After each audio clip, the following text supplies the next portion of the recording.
걷는 길 세상을 걷다. 김윤경의 생생경제. 김윤경의 생생경제 3부 시작하겠습니다. 세월호 참사, 정말 이 참사 자체로도 처참한데요. 재난 구조부터 시작해서 국가의 총체적인 부실, 무능을 드러내면서 또 이 관료들의 노후 보전이랄까요? 관료 마피아, 이른바 관피아 문제도 아주 보기 흉하게 드러났습니다. 그래서 잠시 후에는 이 정부 부처의 낙하산 인사, 관피아와 관련한 얘기를 자세히 짚어보도록 하겠습니다. 안녕하세요. 오늘은 한강과 강남으로 통하는 푸르지오를 그려볼게요. 여기에 한강을, 강남은 빠르게. 어때요? 참 쉽죠? 한강은 앞에, 강남은 빠르게. 미사강변 2차 푸르지오. 1899-1664 4월 중 오픈 예정. 대우건설. 여러분, 잘생겼다는 말 지금까지 몇 번이나 들으셨어요? 아니, 얼굴 말고요. 우리 모두 이 세상에 잘생겨났잖아요. 서로 잘생겼다 칭찬해 주자고요. 잘생겼다 LDA SK텔레콤. 위에서 짓눌러도 티낼 수도 없고 아래에서 치고 올라와도 피할 수 없네. 힘들어도 간다 여보 해들아 아빠 출근한다. 열심히 일해온 당신의 따뜻한 미래를 위해 신한의 힘을 모아 신한은행이 시작합니다. 은퇴 준비의 모든 것. 신한 미래설계와 함께하세요. 신한은행. 정부 부처의 낙하산 인사. 정부가 문제가 있다고 생각해서 공기업 개혁 의지를 불태운 지 얼마 되지도 않았는데요. 세월호 참사와 관련해서 다시 한번 도마에 오르게 됐습니다. 이 관료 출신들이 퇴진을 하면은 마치 당연하듯이 산하기관으로 가는 그런 계승이 계속되고 있는데요. 정말 이게 세습보다 나쁜 게 아닌가 이런 생각을 좀 해봅니다. 이와 관련해서, 그러니까 관료들이 마피아처럼 조직을 짜고 있다. 그래서 관피아라고 얘기를 하죠. 명지대 경제학과의 빈기범 교수와 전화를 연결해서 얘기를 좀 나눠보도록 하겠습니다. 교수님 안녕하십니까? 예, 안녕하세요. 네, 무슨 마피아 조직이 이렇게 많죠? 재무관료 출신은 이제 모피아라고 하고요. 네. 금융감독원 출신 금피아, 그다음에 네. 조달청 출신이라고 해서 조피아도 있고, 예, 회피아도 있죠. 회피아도 있죠. 예. 근데 마피아 못지않은 권력과 힘이 있다 이런 건데. 그렇습니다. 예, 네. 그런 거죠. 네네. 예전에는 아마도 민간 기업이나 네. 이 공기업 금융기관 등의 이제 이른바 이제 낙하산 인사로 주로 이제 최고 임원으로 채용이 되던 이제 주로 이제 재무부나 경제기획원 관료 집단을 말하는 용어였었었는데요. 네. 최근에는 그때보다도 더더욱 이제 부정적인 의미로 사용이 되고 있습니다. 그래서, 이분들이 이제 공직자임에도 불구하고 국민의 이익보다는 이제 자기 부처만의 이익을 위해서 행동하는 행태. 네. 저희 경제학에서는 학문적으로 이걸 보통 이제 대리인 문제라고들 합니다. 하여튼 이런 여전히 산하기관이나 또는 규제 대상 민간 기업 또는 민간 금융기관에까지 고위직 임원이 되는 경우가 많고요. 네. 여전히 그래서 모피아란 말을 사용을 하고 있고, 이제 금피아라고 하는 거는, 사실 이제 금융 분야가 97년도 경제위기 이후에 금융감독위원회, 금융감독원으로, 다시 이제 감독 기구들이 편제되다 보니까 그 이후로 이제 나온 용어다라고 볼 수가 있겠습니다. 네. 아까 경제 용어로 얘기를 잠깐 하셨는데요. 네, 예. 그게 어떤 거죠? 다시 한번. 그게 이제 대리인 문제라고 하는 것인데요. 대리인 문제요. 예, 그래서 이제 주인이 있고 대리인이 있습니다. 네. 그래서 대리인은 계약 관계상 주인의 이해를 위해서 일을 하기로 되어 있는 겁니다. 예를 들어 공무원 같은 경우가 국민을 위해서 이 공적인 업무들을 하고 있는 거죠. 네. 그렇다면 이들이 누구의 이해를 위해서 일을 해야 하느냐면은 주인의 이해를 위해서 일을 해야 되는데, 그 역시 경제적으로 합리적인 판단을 하다 보니까 자기 스스로의 이익을 위해서 네. 일을 하고, 그게 주인의 이해를 이제 침해하게 되는 경우에 대리인 문제라고 하고요. 네. 그게 이제 정확한 의미에서의 모럴 해저드, 도덕적 해입니다. 결국은 이게 경제 성장도 해칠 것이고요. 네. 어떤 윤리가 바닥나게 되면 우리 사회의 어떤 근본도 흔들리게 되는 거 아닌가 싶어요. 예, 물론입니다. 근데 사실 저는 이제 경제학자로서 이런 네. 문제들에 대해서 이건 윤리나 도덕성을 회복을 통해서 우리가 해결해야 된다라고 얘기해온 게 1, 2년이 아니고 벌써 수십 년 된 건데 전혀 그렇죠. 개선된 바가 없고요. 예. 이게 주로 이제 이른바 이제 경제적인 인센티브 때문에 발생을 하는 그런 문제고, 제가 아까 말씀드렸던 그 대리 문제라고 하는 것이, 그 대리인 역시 합리적인 판단을 하다 보니까 자기 스스로의 이해관계를 추구를 하게 되는 것이거든요. 네. 이런 걸 뭔가 제도적으로 못하게 한다거나, 또는 그게 적발됐을 경우에 굉장히 처벌을 강하게 한다거나, 또는 뭔가 다른 조금 더 세련되게는 그 주인의 이해관계와 대리인의 이해관계가 좀 더 일관될 수 있도록 어떤 그 인센티브 체계를 만들어 간다거나, 네. 뭐 이런 방안들이 훨씬 더 어렵기는 하지만은 좀 뭐 방법 해결, 그런 문제 해결에는 네. 좀 도움이 될 거라고 생각이 됩니다. 뭐 이를테면 그런 건가요? 경제적인 인센티브라는 게 네네. 그분의 그 노후를 예, 보장해주는 그런 것도 경제적 인센티브가 되겠죠? 뭐 잘하면 보장해주고 못하면 뭐 연금 안 주고 이런 거죠. 네. 그러니까 뭐 연금도 받고 또 네네. 산하기관에 가서 또 이제 뭐 고문료 같은 것들을 받을 테니까요. 네네. 예. 근데 참 이게 문제가 오래됐다라고 생각은 하는데 이게 역사가 뭐 언제부터라고 봐야 되나요? 역사는 뭐 사실 우리나라가 거의 뭐 60년대 70년대부터 이제 고도 성장을 하면서 네. 그 이제 주로 이제 재경부 그리고 재무부 그리고 이제 경제기관 관료들이 이제 굉장히 좀 훌륭하신 분들이 많았었고요, 그 당시에. 그리고 이제 정부 주도로 뭔가 이제 경제 성장을 해 오다 보니까 이미 그때부터 상당히 그 관치라고 하는 거에 타성적으로 젖어 있는 면이 있습니다. 네. 지금까지도 여전히 그 관치로부터 관치를 하시는 공직자분들도 이게 문제점이 있다는 걸 인지하면서도 뭐 여전히 그때 이후로 뭐 지금까지의 그런 관행으로 뭐 그렇게 알고 해오시는 거고, 이걸 받아들이는 국민들도 뭐 이미 뭐 예전부터 워낙 이거에 대해서 뭐 익숙해져 있기 때문에 그다지 네. 크게 문제의식을 갖는 건 아닌데요. 여기 이제 사실 문제가 되는 게 종종 이것 때문에 대형 사고가 터지는 거죠. 그렇죠. 그래서 뭐 이번에 세월호 사건 같은 정말 대형의 그런 굉장히 이제 비참하고 참 참담한 사건이 터지는 것 중에 중요한 원인 중에 하나가 기존의 해수부 관료들과 그들의 어떤 이 선박회사를 뭔가 규제를 해야 되는 기관에 대한 어떤 낙하산 인사, 네. 뭐 그런 것들 때문에 뭐 그런 규제가 제대로 못 됐다든가, 예전에 금융 분야에서도 사실 저축은행의 그런 파산 사태, 그래서 그렇죠. 뭐 그것 때문에 여러 가지 예금자나 투자자의 피해가 굉장히 크게 양산됐는데, 그것도 사실 따지고 보면은 뭐 이른바 아까 말씀드렸던 모피아 또는 해피아 이런 분들이 그런 이제 저축은행이나 뭐 네. 다른 이제 금융기관이나 이런 데 좀 낙하산 인사로 가서 사실 좀 금융 감독 기능 자체가 상당히 무력화되게 되는 네. 뭐 그런 게 이제 중요한 원인 중에 하나 작용을 하고 있는 것이죠. 근데 어떻게 감독을 했던 분이 네. 감독을 했던 대상 기관에 들어가는 거 이거 어떻게 보시나요? 근본적으로 대단히 잘못됐다고 생각을 하고요. 네. 그거에 대해서 뭐 물론 문제가 있다라고 생각들을 누구나 다른 생각들을 하기 때문에 예전에 뭐 그런 거에 대한 규제도 없었었습니다. 그래서 네.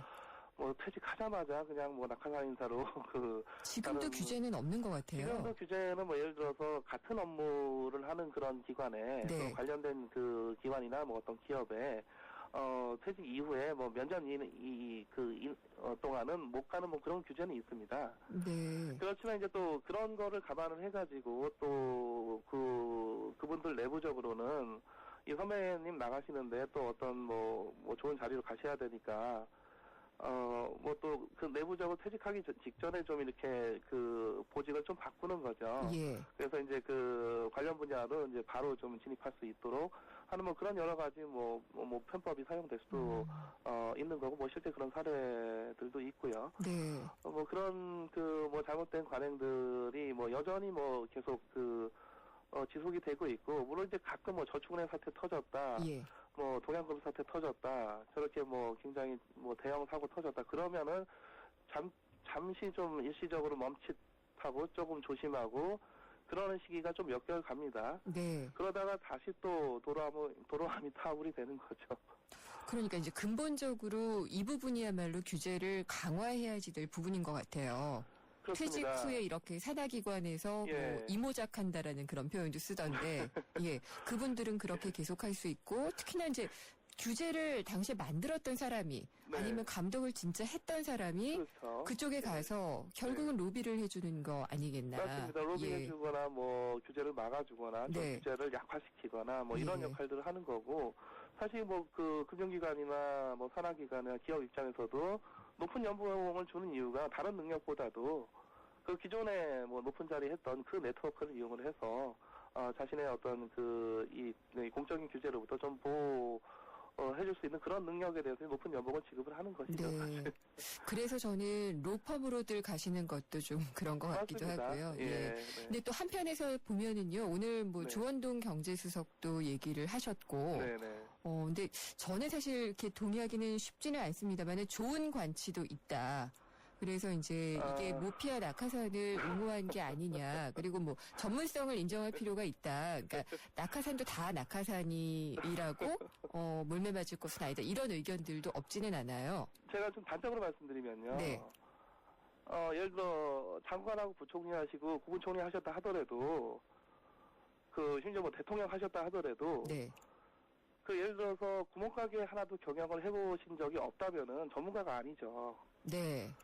뭐 그럴진데 지금 뭐 장관이다 차관이다 또는 뭐 국장급 이상이다 이런 분들에 대해서 보통 이제 뭐 경영과 뭐 인품과 뭐 이런 게 굉장히 좋으신 분들이 예를 들어 뭐 은행이라 뭐 증권사나 이런 뭐 굉장히 고위 임원으로 이제 옮긴다. 네. 그래서 뭐 경륜과 뭐 그런 경험을 이제 높이 사는 뭐 그런 측면들이 있는데 그런 분들이 공직에서는 굉장히 경쟁력 있으신 분들이고 굉장히 최고의 높은 자리까지 오르신 분들인 건 맞지만 이거 기업 경영이라고 하는 거 또는 금융기관 경영이라고 하는 거는 완전히 다른 문제고요. 네. 그야말로 그분들이 구멍가게 하나조차도 경영해보신 그런 경험이 없으신데 그런 경륜과 경험이라고 하는 것이 도대체 어디서 나오는 건지는 저는 사실 잘 이해하기가 알겠습니다. 어렵습니다. 예. 일본 같은 경우에도 이게 낙하산이라는 비슷한 단어가 있더라고요. 네네. 예. 아마쿠타리라고 하던가요? 그래서 네네. 이제 그 신이 내려오는 것처럼 내려온다. 그래서 이거를 강하게 막았더라고요. 뭐 일본 역시 주로 이제 우리나라로 치면은 재무부 쪽에 해당한 대장성이죠. 네. 대장성 관료들의 또 워낙 관치가 굉장히 심했던 게 예. 또 일본 경제였고 또 지금 일본의 어떤 뭐 여러 가지 저성장이라든가 이런 것들의 뭐 원인을 찾아가다 보니까 결국 뭐 그런 거부터 계속 개혁해 나갈 수밖에 없는 거죠. 네. 그러면은 지금 이 자리를 만약에 이제 관료들이 오는 것을 막게 되면은 네네. 정치권에서 이 자리를 노릴 수 있다 이런 얘기도 나와요. 예, 그래서 차라리 관료가 가는 게 낫다 뭐 이런 얘기들도 하는데요. 네. 사실 원칙적으로는 이게 금융기관이건 기업이건 그게 주식회사거든요. 네. 그러니까 주식회사니까 주주총회에서 그 기업이나 금융기관을 가장 잘 경영할 사람을 뽑는 게 원칙입니다. 근데 우리나라에서는 어떤 주식회사로서의 원리 또는 어떤 자본주의나 시장경제에서 원리가 제대로 작동을 하지 않다 보니까 뭐 정치인이 가기도 하고 또는 뭐 이 권력자와 네. 친분이 있는 분들이 가기도 하고 또는 뭐 이제 뭐 예전에 이제 뭐 재벌이다 그래가지고 뭐 창업주인데 지금 지분은 그렇게 많이 없는데 전체 굉장히 큰 네. 규모의 기업 집단 전체를 뭐 지배를 한다. 이런 게 사실 이 자본주의 시장경제 원리하고는 상당히 거리가 먼 얘기들이고요. 원칙적으로는 당연히 주주총회에서 주주들이 알아서 제일 잘하는 경영자를 뽑을 거니까 네. 그럼 누가 경영할 거냐를 굳이 다른 사람들 걱정할 필요가 없습니다. 지금 돈 걸려 있는 사람들은 주주들이고 주주들이 알아서 제일 잘하는 경영자를 결정하면 되는 일이고요. 그런 면에서 뭐 내부자가 승진해서 최고 경영자가 된다. 네. 절대 이상한 일이 아니겠습니다. 네. 그런 것들을 그러면은 뒷받침해 줄 수 있는 법이나 제도는 조금 마련이 돼야지 될까요? 근데 물론 이제 저는 그 문제에 대해서 굉장히 좀 회의적으로 생각을 하는데요. 예. 뭐 개혁의 필요성은 굉장히 크고 뭐 충분히 알고 있습니다.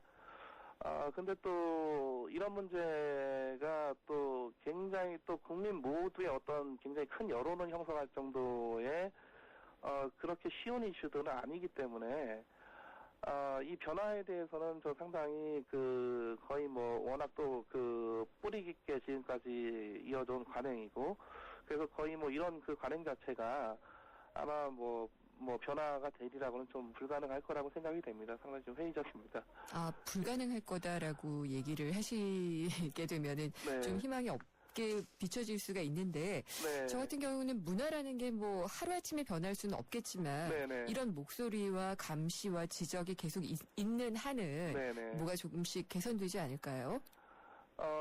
그래야 되고요. 예, 저도 네. 이상적으로는 당연히 그렇게 생각을 하는데요. 네. 뭐 당연히 뭐 개혁도 돼야 되고 개선도 돼야 되고 그런 뭐 낙하산 인사에 대한 뭐 잘못된 점들의 뭐 규제도 돼야 되고 그런데 네. 이런 얘기가 벌써 지금 나온 게 뭐 1, 2년이 아니라 벌써 뭐 한 20년, 30년 된 얘기들이거든요. 네. 그리고 또 이제 꼭 여기 이제 어떤 사고 터지면 좀 얘기가 나옵니다. 이제 특히 이제 대형 사고가 터지면은 그러다가 이제 한 몇 개월 정도 진행되다가 또 수그라들고 또 무슨 대형 사고 터지면 좀 얘기되다 수그라들고 뭐 그런 식으로 진행돼 왔던 뭐 지난 네. 역사를 봤을 때 뭐 굉장히 불행하고 안타까운 일이지만 저는 뭐 개인적으로는 굉장히 알겠습니다. 그 개혁 자체가 불가능할 거라고 생각이 됩니다. 저희 생생경제에서는 계속 지켜볼게요. 예. 그리고 교수님도 노력해 주시죠. 예, 같이 지켜봐 주시면 예.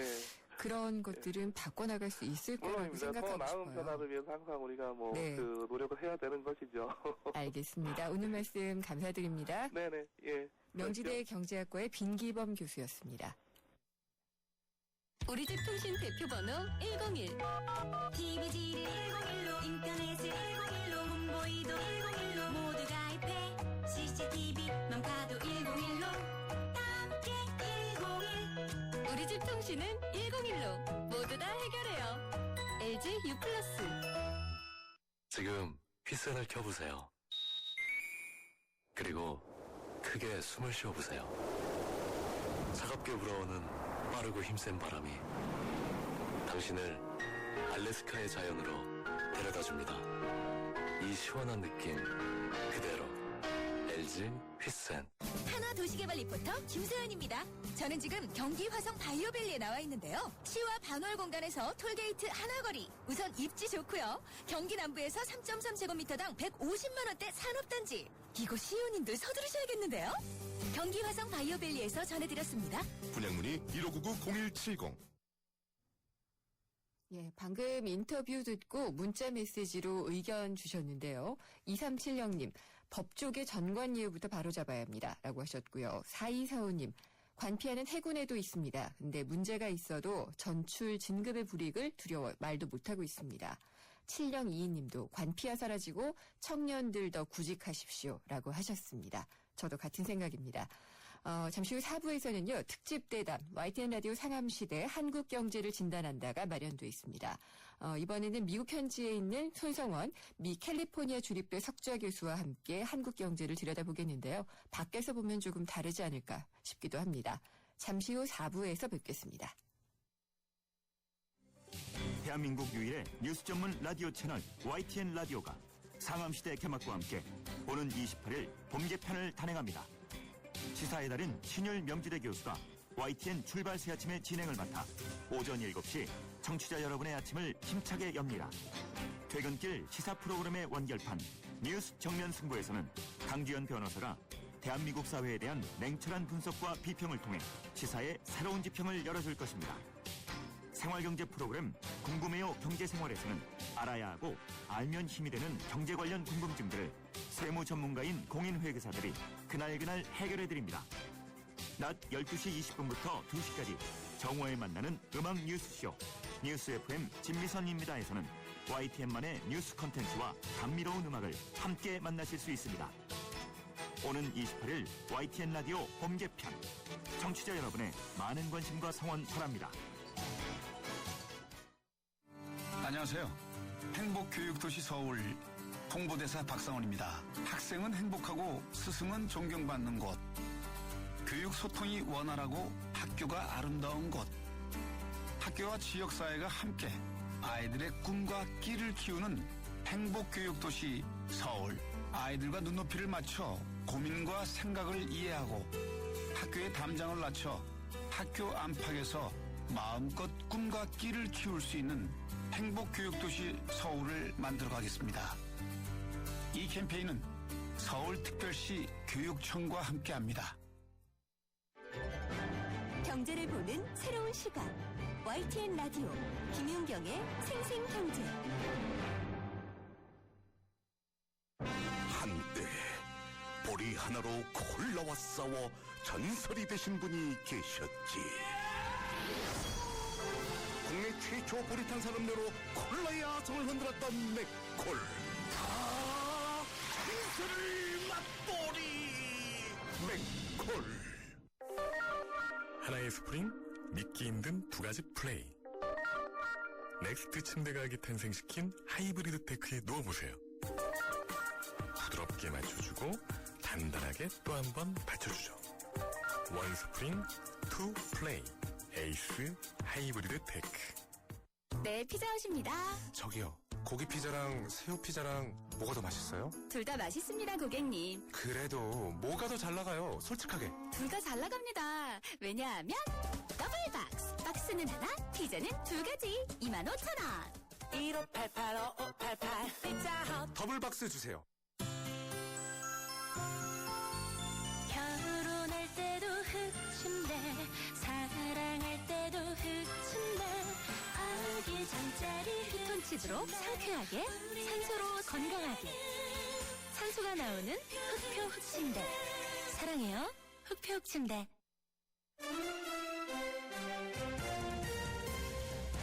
YTN 라디오 상암시대 특별 대담, 한국 경제를 진단한다. 오늘 그 세 번째 시간, 손성원 미 캘리포니아 주립대학 석주학 교수와 함께합니다. 세상의 베이스가 되다 포스코 협찬으로 김윤경의 생생경제 4부 시작하겠습니다. YTN 사오기 전과 봄 개편을 맞아서 저희 생생경제가 마련한 특집 대담입니다.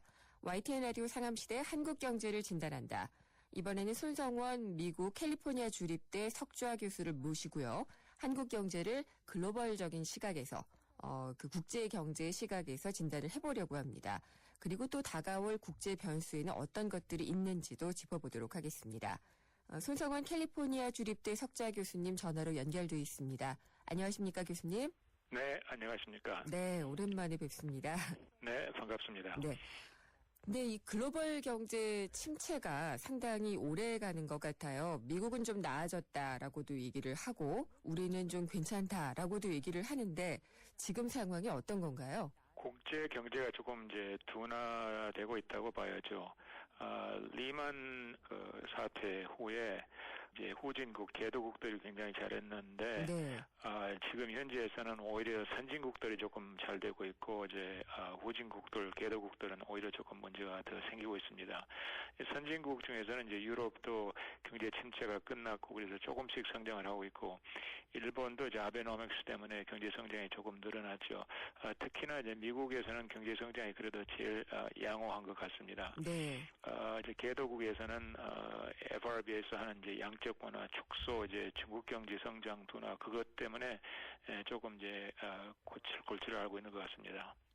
그러면은 미국은 조금 나아지고 있고 개도국들은 조금 힘든 모습이다라고 얘기를 하셨어요. 그러면은 개도국들이 지금 힘든 이유는 어떤 거라고 봐야 될까요?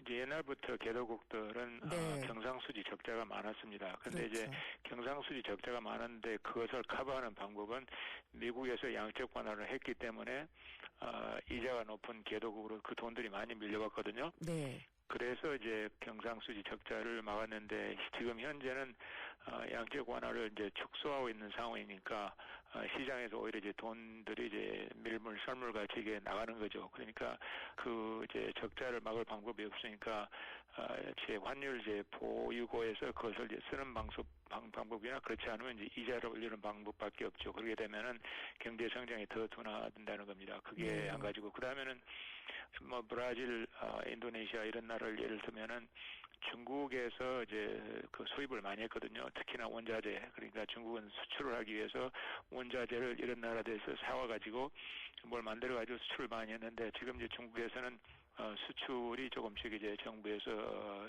줄이려고 노력을 하고 있고 수입을 많이 않기 때문에 그런 나라들에서는 이제 조금씩 이제 여러 가지 애로사항이 있게 됩니다. 그러면은 지금 가장 중요한 변수 중에 하나가 중국 경제의 성장 둔화 같아요.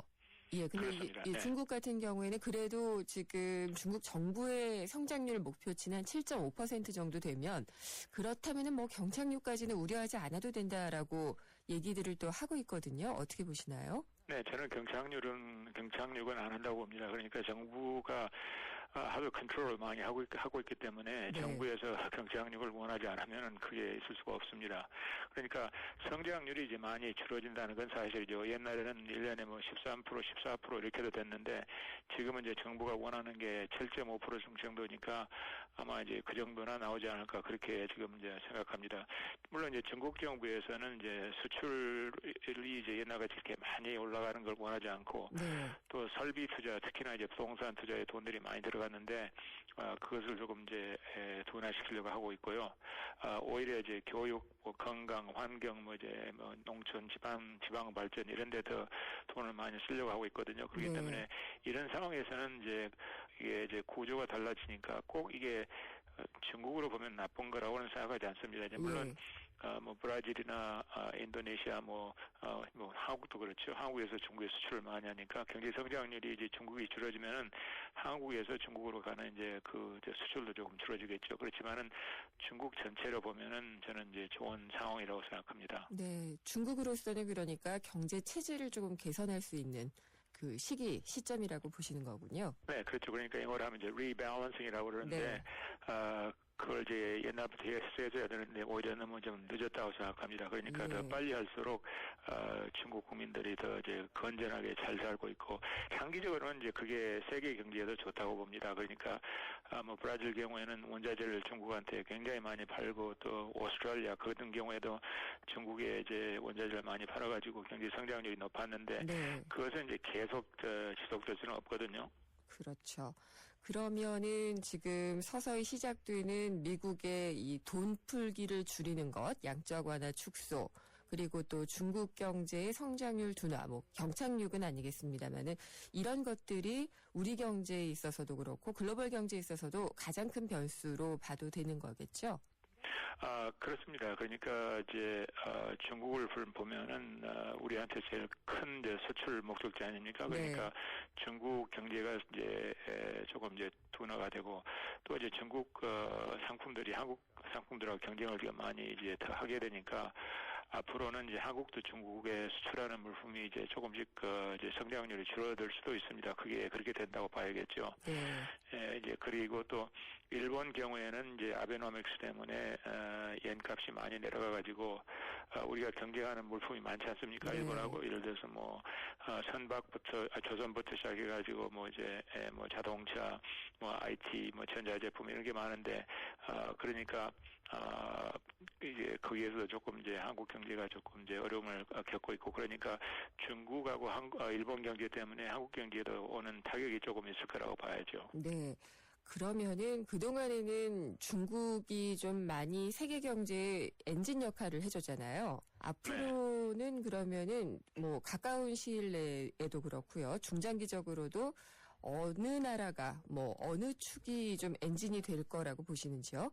앞으로는 큰 엔진은 없다고 봅니다. 그러니까 옛날에는 이제 미국이 엔진이었다가 그 다음에는 이제 중국이 엔진이 됐는데 지금은 이제 정말 뭐 힘이 많은 이제 기관차는 없다고 봅니다. 그렇기 때문에 옛날같이 경제 성장률이 많이 올라갈 수는 없고요. 그렇기 때문에 이제 영어로 말하면 뭐 stagnation, 이제 성장률이 많이 줄어지는 이제 그런 상황이 올 가능성이 많습니다. 그렇기 때문에 한국적으로 보면은 이제 그것을 막는 방법은 이제 내수를 올려야 하는데 그것도 이제 쉽지 않지 않습니까? 그렇죠.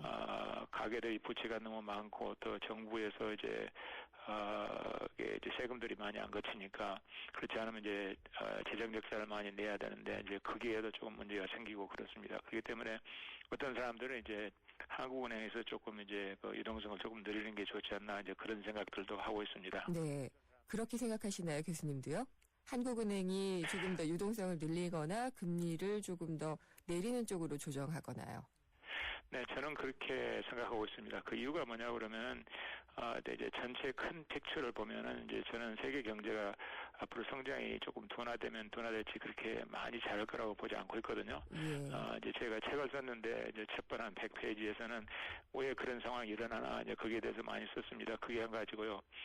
그 다음에는 이제 인플레는 문제가 되지 않는다고 생각합니다. 그러니까 인플레도 두 가지가 있는데 한 가지는 이제 그 수요가 너무 많아서 생긴 이제 인플레가 있고, 근데 그거 지금은 아니거든요. 그 다음에는 이제 코스트가 많이 올라가는 이제 그런 이제 인플레가 있는데, 그런 상황은 올 수가 있다고 봅니다. 그렇지만 세계 경제가 이렇게 좀 둔화되게 되면은 인플레 걱정은 안 해도 된다고 생각합니다. 지금 현재에서는 오히려 아시다시피 유럽 또 미국도 조금 그러지만 특히나 유럽에서는 지금 이제 디플레이가 걱정돼서 지금 이제 그 골치를 앓고 있지 않습니까? 그러니까 제 생각에는 이런 상황에서는 한국 내에서 유동성을 조금 늘려도 된다고 생각합니다. 유동성을 늘리는 것은 그러면은 금리 인하를 적시를 하시는 건가요? 아니면은 금리 인하를 포함한 조금 포괄적인 유동성 풀기를 얘기하시는 건가요? 그러니까 이제 한국은행에서 채권을 미국식으로 조금씩 더 이제 그 양적 완화를 하라는 게 아니고요. 조금씩 사들이게 되면은 이제 장기 금리가 조금 내려가죠. 장기 금리가 내려가게 되면은 이제 그게 설비 투자에도 더 좋고 이제 내수도 좀 더 많이 올라갈 수도 있습니다. 그리고 특히나 한국에서는 이제 중소기업들이 조금 이제 어려운 상황인데, 그러니까 이게 재벌들은 수출을 많이 해가지고 잘하고 있는데 중소기업들이 지금 고통을 앓고 있거든요. 근데 이제 중소기업들도 보면은 이제 수출하는 회사들이 하청을 많이 하고 있지 않습니까? 그렇기 때문에 그러게 되면 이제 중소기업에도 큰 도움이 될 수 있다고 저는 보고 있습니다. 혹시라도 금리 인하가 가계부채라든지요, 또 우리 환율 뭐 이런 것에 미치는 부정적인 영향은 좀 고려해야 되지 않을까요?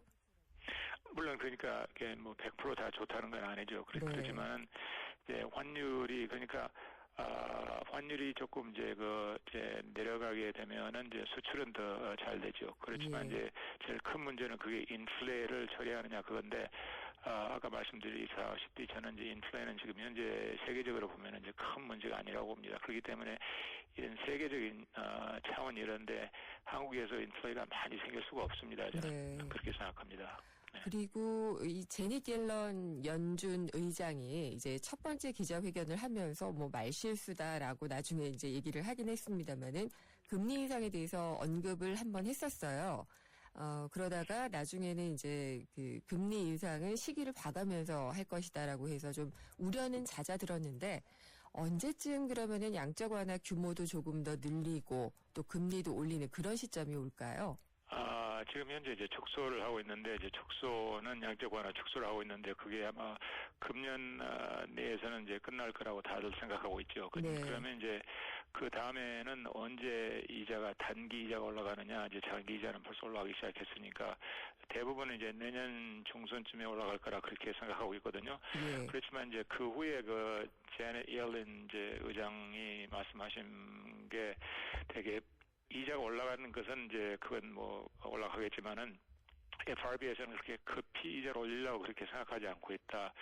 지금 현재 상황에서 오히려 이자를 올리려면은 한 번, 두 번, 세 번 더 생각해보고 올리겠다. 이제 그렇게 생각하고 있거든요. 그러니까 제 생각에는 제일 빨리 올라가야 내년 중순이고, likely 내년 이제 후반에 조금씩 올라가지 않을까. 그리고 또 올라간다고 그래도 그렇게 빨리 올리려고 그런 건 아닙니다. 그러니까 이제 인플레가 보면은 미국에서도 지금 물론 이제 디플레는 생기지 않았지만 그래도 인플레가 지금 좀 더 올라갔으면 그렇게 원하는데 그게 지금 그렇게 되지 않고, 또 미국 경제가 뭐 조금씩 잘하고는 있습니다만 지금 썩 잘 되는 게 아니거든요. 특히나 실업자들이 보면은 장기 실업자들이 굉장히 많고, 그렇기 때문에 지금 이제 그게 경제적, 사회적 문제도 미국에 많습니다. 이런 상황에서 이자를 급히 올리자 그건 아니라고 봅니다.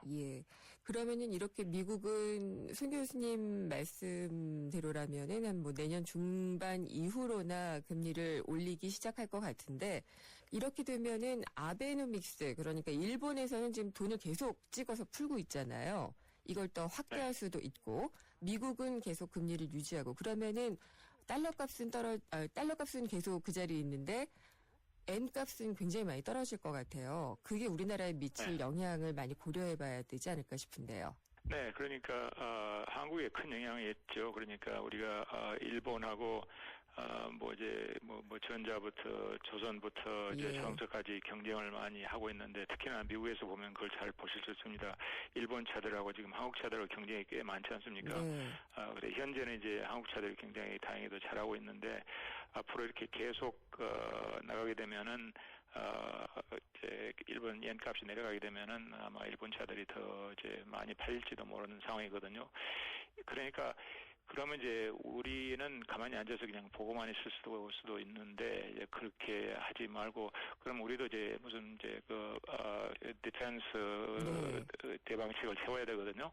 그런데 이제 그걸 어떻게 하느냐 이제 그게 굉장히 큰 문제라고 생각합니다. 그러니까 일본 엔값이 이제 시장 경제 수요 공급에 대해서 내려간다면 그건 괜찮은데 지금 그게 아니고 일본이 이게 이제 양적 완화를 굉장히 많이 해가지고 수출을 많이 하기 위해서 지금 엔값을 많이 내렸지 않습니까? 네. 그런 상황에서는 그러니까 그게 물론 이제 한국에도 문제지만 이제 미국에서도 많이 그걸 걱정들 하고 있습니다. 예. 그리고 이제 또 중국 경제 아까 잠깐 얘기를 해보기는 했습니다만은 중국 경제가 이제 초고성장 시대는 접었다라고 봐야지 될 것 같아요. 중국 경제에 이제 매달리고 있는 개도국들이 당장은 어려워지겠지만은 뭐 앞으로의 그 저성장이라든지 아니면은 뭐 중정도의 성장을 어떻게 바라보고 대비를 해야 될까요? 그러니까 이제 중국에 수출을 많이 한 나라들 그러니까 이제 뭐 브라질, 인도네시아 이런 나라부터 시작해가지고 물론 한국도 그렇죠. 앞으로 이제 경제 성장이 중국에서 조금 이제 둔화되게 되니까 그러면 이제 어떻게 대책을 해야 되느냐 이제 그걸 이제 생각을 해야 되거든요. 그러니까 예를 들어서 아까 말씀드린 바와 같이 이제 한국에서는 어떻게 했으면 이제 내수를 올리느냐 이제 그런 방향으로 가야겠지도 이제 중국에서도 보면 이제 수출을 많이 늘리지 않고 이제 내수를 늘려가지고 경제 성장률을 조금 이제 안정시킨다 그런 방향으로 가지 않습니까? 그러니까 한국도 앞으로 이제 그런 방향으로 이제 가야 한다고 생각합니다. 그리고 이제 다른 나라들 예를 들어서 이제 중국이 옛날에 수출을 많이 했던 나라들은 이제 중국 시장이 조금씩 적어지니까 이제 딴 마켓을 봐야겠죠. 예를 들어서 이제 미국에서 보면은 지금까지는 중국 시장이 제일 빨리 큰 시장이었거든요. 독일차 벤츠 그걸 보면은 이제 중국 시장에서 제일 많이 이게 성장률이 올랐거든요. 스위스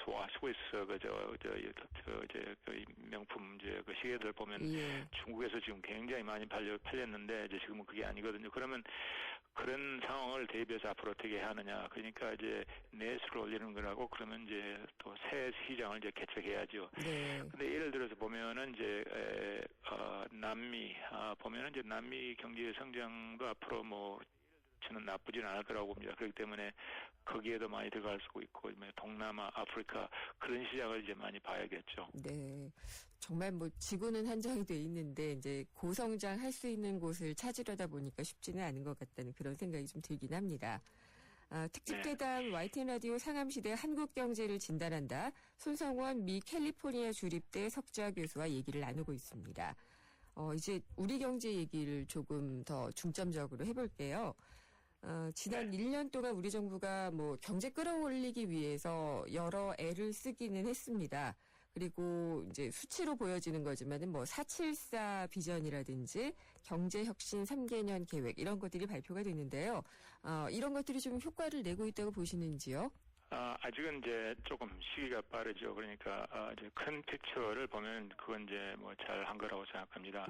그런데 이제 제일 중요한 것은 이제 그 플랜, 계획도 중요하지만은 설계도 중요하지만 이제 실천이 더 중요하거든요. 그러니까 앞으로 이제 실천이 어떻게 되느냐 그게 저는 궁금합니다. 예를 들어서 정부에서 이제 창조 경제를 굉장히 중요시한다 그렇게 이제 말씀들 하셨는데 그건 이제 물론 옳은 말씀이죠. 지난 50년 동안에는 우리가 이제 뭐 조선 자동차, IT 이런 거 가지고 이제 잘 성장해가지고 잘 먹고 살았는데 앞으로 50년 동안은 이제 그게 달라질 거 아닙니까?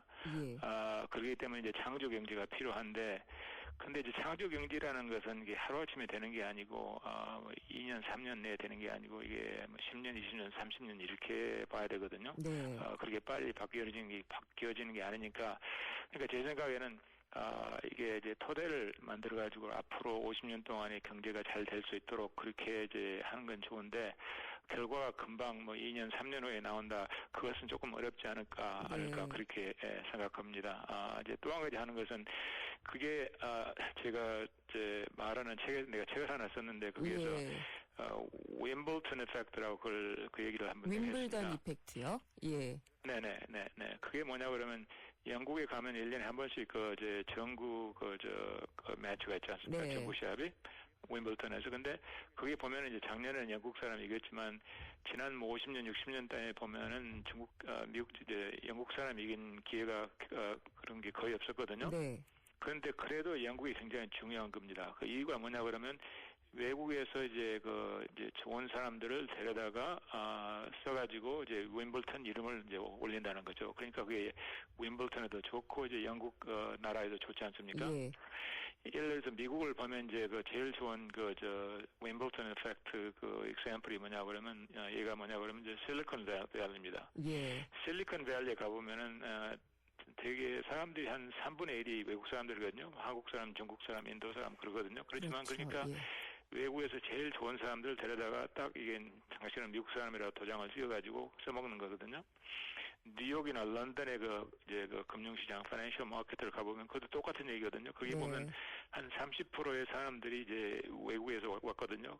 그러니까 한국에서도 이제 이게 창조 경제를 하려면 이제 뉴 아이디어가 필요한데 한국도 이게 이제 실리콘밸리를 더 만들려면은 제 생각에는 물론 이제 한국 교육도 중요하지만은 네. 좀 세계 차원으로 봐가지고 이제 해외 사람들이 와서 일할 수 있는 그런 환경을 만들어야 되는데 네. 지금 현재는 이제 그게 아니라고 봅니다. 부족하다라는 지적이시고요.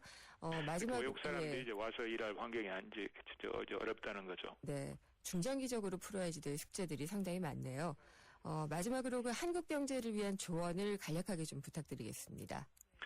지금 이제 한국 경제 지금까지도 잘해왔고 제 생각에는 이제 큰 그림 이제 설계는 잘 지금 하고 있다고 생각합니다. 그러니까 제일 중요한 것은 앞으로 이제 어떻게 이제 실천을 하느냐 그렇게 이제 하는데 네. 이제 그게 한 가지고요. 그 다음에는 이제 정부 차원에서는 어떻게 경제 성장률을 올리느냐 그것은 제 생각에는 이제 한국도 그렇지만 여러 나라들이 미국도 그렇지만 이제 기울이 너무 많습니다. 그렇기 때문에 기울을 지금 그렇게 이제 박 대통령님도 말씀하셨지만은 기울을 이제 줄이게 되면 경제 성장률이 올라가거든요. 그 다음에는 이제 또 재정 정책, 이제 통화 정책을 써가지고 경제를 어떻게든 이제 빨리 이제 성장할 수 있나 네. 그것도 이제 구상해야 되고 그 다음에는 이제 생산력이라는 게 굉장히 중요한데 이제 어떻게 했으면 한국에서도 생산력을 올리느냐 이제 예. 그런 것을 더 이제 구상을 해야 된다고 생각합니다. 알겠습니다. 일단에는 좀 성장에 방점을 두는 정책들을 펴는 게 좋겠다라는 그런 말씀으로 좀 듣겠습니다. 오늘 좀 어려운 시간이었는데 내주셔서 감사합니다. 잘 들었습니다. 네, 안녕히 계십시오. 네, 오늘 특집 대담 YTN 라디오 상암시대 한국 경제를 진단한다. 오늘은 미국 현지에 계시는 손성원 캘리포니아 주립대 교수 연결을 해서 국내외 시각에서 한국 경제에 대한 문제점과 해법을 짚어봤습니다. 우린 온라인으로 펀드를 사지 다양한 펀드를 만나지 어디서? 에이블 펀드 마켓 전문가의 컨설팅을 받지 펀드 수수료 50% 할인되지 온라인 펀드 생활의 시작 12월 31일까지 홈페이지 참조. 에이블 현대증권 원금 손실에 유의하세요. 오빠, 민경이랑 드라이브 하고 싶으면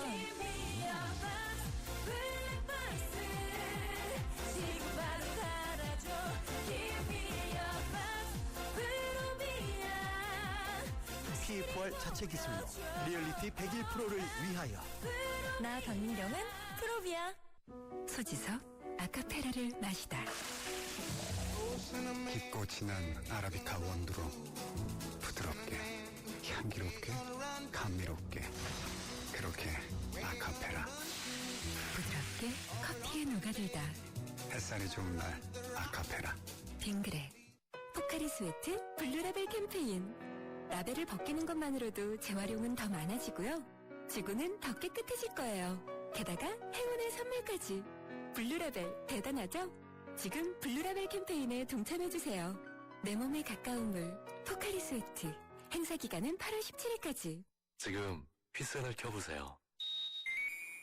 그리고 크게 숨을 쉬어보세요.